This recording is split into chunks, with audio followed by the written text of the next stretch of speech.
So thank you very much. So I just want to say we're going down to Florida. We have a big event tomorrow night, a big MAGA event, Make America Great Again. And it's setting records, and otherwise I'd rather be right now at the White House. But we're doing the big event tomorrow night.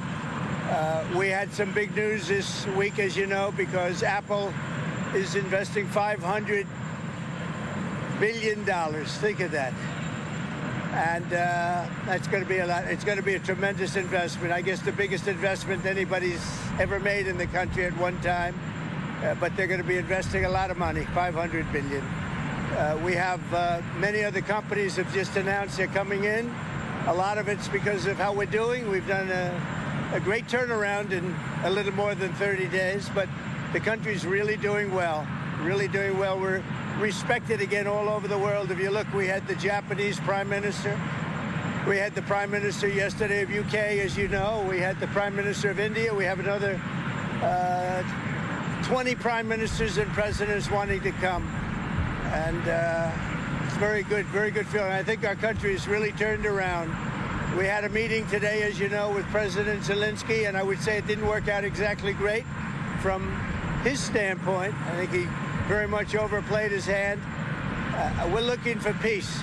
We're not looking for somebody that's going to sign up a strong power and then not make peace because they feel emboldened, and that's what I saw happening. I'm looking for peace. We're not looking to go into a 10-year war and play games. We want peace.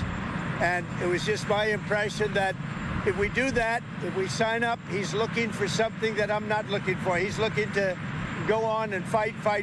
We're looking to end the death. 2,000 people died this week.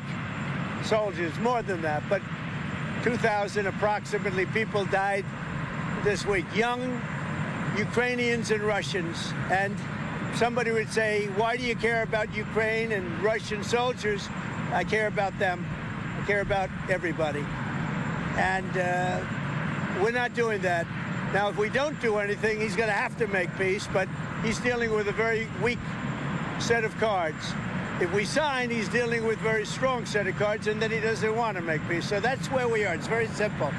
I'm not looking to get into anything protracted. I want immediate peace. President Putin is going to want to make, and he wants to end it. And you saw what I saw today. This is a man that wants to get us signed up and keep fighting, and we're not doing that, not for this country. So we're setting a lot of records. Economically, we're setting records, and I think every way we're setting records. One of the best is the right track, wrong track. You saw that. We're on the right track for the first time in over 27 years.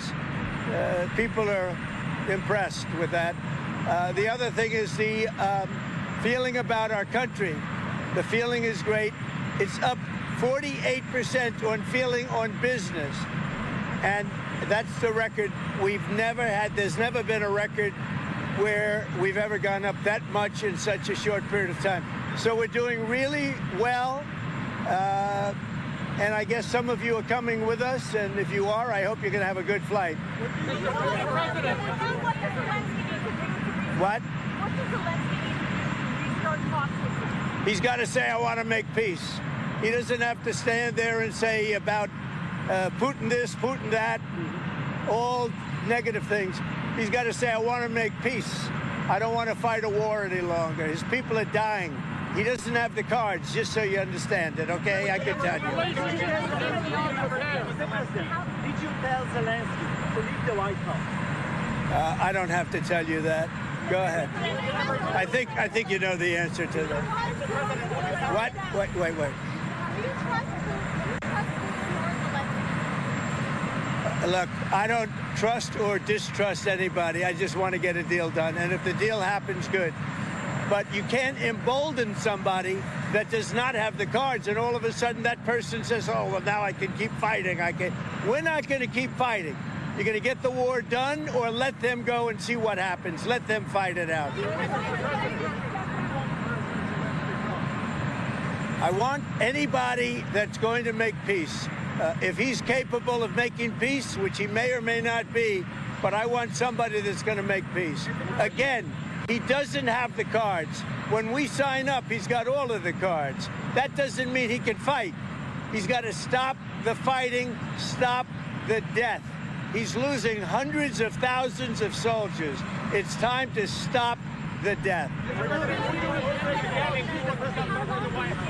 Say it? How long do you think it will take for Zelensky to want peace and when is that the right time? Well, he says he wants it now. He wants to come back right now, but I can't do that. I can't do that. Do you want immediate ceasefire, Mr. President? They should have an immediate ceasefire. That was the other thing.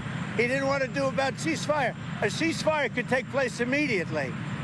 A contract, if you want to end the war, you sign up an agreement. That's going to take a period of time. It takes time. I want it to end immediately. And I think if you had a ceasefire, it would be a ceasefire, a real one, that would end it. But he doesn't want to do that. That's fine. Do a better deal. I want it to end immediately. I want a ceasefire now. He says, oh, I don't want a ceasefire. Well, all of a sudden, he's a big shot because he has the U.S. on his side. Either we're going to end it or let him fight it out. And if he fights it out, it's not going to be pretty. Because without us, he doesn't win, let me tell you.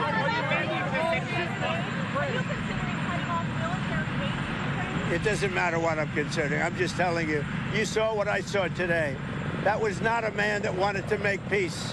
And I'm only interested if he wants to end the bloodshed. Thank you very much, everybody.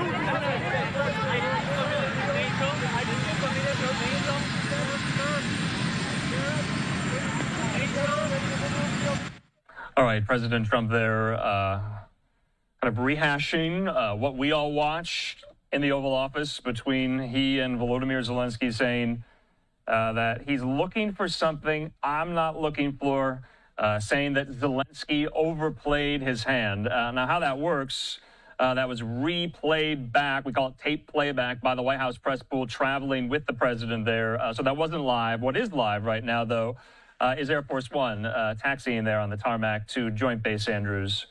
And Trump will be now departing for Florida.